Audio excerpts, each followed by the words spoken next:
জয় জগন্নাথ। সবাইকে অনেক স্বাগত আমার চ্যানেলে। রথের মেলা মানেই তো আমাদের বাঙালি জীবনে এক অন্যরকম উন্মাদনা, ভক্তি আর আনন্দের জোয়ার। এই বছরের কটা দিন আমরা ছোট বড় সবাই যেন আবার সেই ছোট্টবেলায় ফিরে যাই। আজকের ভিডিওতে আমি আপনাদের নিয়ে যাচ্ছি আমাদের স্থানীয় রথের মেলায়। চলুন দেখে নেওয়া যাক কেমন জমজমাট হলো আমাদের এবারের মেলা আর আমরা কী দেখলাম। মেলায় এসে সবার আগে মন জুড়িয়ে গেল এই সুন্দর ঠাকুর দর্শন করে। চারিদিক কি সুন্দর আলো আর ফুলের সাজ। আর রথের মেলা মানেই হরেক রকমের জিনিসপত্র। মেলায় হরেক রকমের মাটির জিনিস, ঘর সাজানোর উপকরণ আর ছোটদের খেলনার দোকান বসেছে। এখান থেকে ছোটোখাটো কিছু সুন্দর জিনিসও দেখলাম, যা মেলার স্মৃতির এক একটা টুকরো হয়ে থাকে। সত্যি বলতে মেলায় না ঘুরলে আর এই ভিড়ের গন্ধ না পেলে যেন রথই অসম্পূর্ণ থেকে যায়।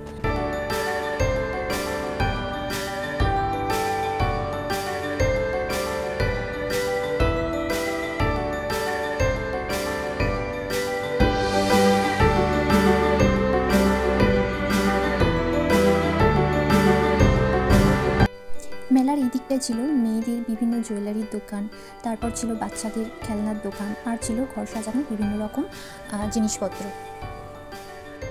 আচ্ছা, মেলায় এসে যদি মুখরোচক খাবার খাওয়া না হয় তবে কি মেলা ঘোরা সার্থক হয়? একদমই না।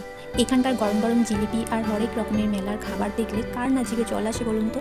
আমরাও একটুখানি জিলিপি, বাদাম ভাজা এবং অন্যান্য মুখরোচক খাবার ট্রাই করলাম। এই স্বাদগুলো যেন একেবারে ছোট্টবেলার কথা মনে করিয়ে দিল। এই মেলায় ঘুগনি, পাপড়ি চাট, ফুচকা সব রকম আমরা মোটামুটি টেস্ট করে নিয়েছি। এটা বলার কথা না, এটা সবাই করে।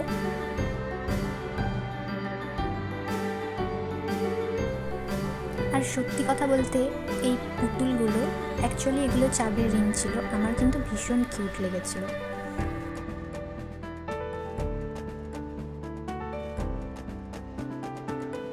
দেন মোস্ট ইম্পর্টেন্ট থিংস হলো এই বুক স্টলটা। যারা বই ভালোবাসে তাদের কিন্তু এই স্টলটা ভীষণ ভালো লাগবে। এখানে বাচ্চা থেকে বড় সবাইয়ের জন্য বিভিন্ন বইয়ের কালেকশান ছিল। আমার তো স্টলটা খুব ভালো লেগেছিল। তারপর এখানে মেয়েদের বিভিন্ন রকম জুয়েলারি ছিল।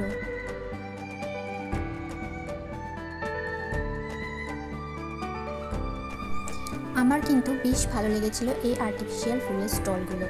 এখানে কিন্তু খুব সুন্দর সুন্দর ফ্লাওয়ার ছিল আর সাথে বিভিন্ন রকম শোপিস ছিল।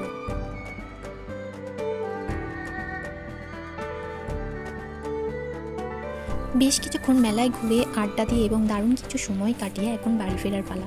আপনাদের কার কার এলাকার রথের মেলা কেমন কাটলো কমেন্ট করে জানাবেন। আর আজকের ব্লগটি যদি আপনাদের ভালো লেগে থাকে তবে একটি লাইক দিতে ভুলবেন না। যারা চ্যানেলটি এখনও সাবস্ক্রাইব করেননি তারা প্লিজ সাবস্ক্রাইব করে আমার এই ছোট্ট পরিবারের পাশে থাকবেন। সবাই খুব ভালো থাকবেন, সুস্থ থাকবেন। দেখা হচ্ছে পরের কোনো ব্লগে। জয় জগন্নাথ।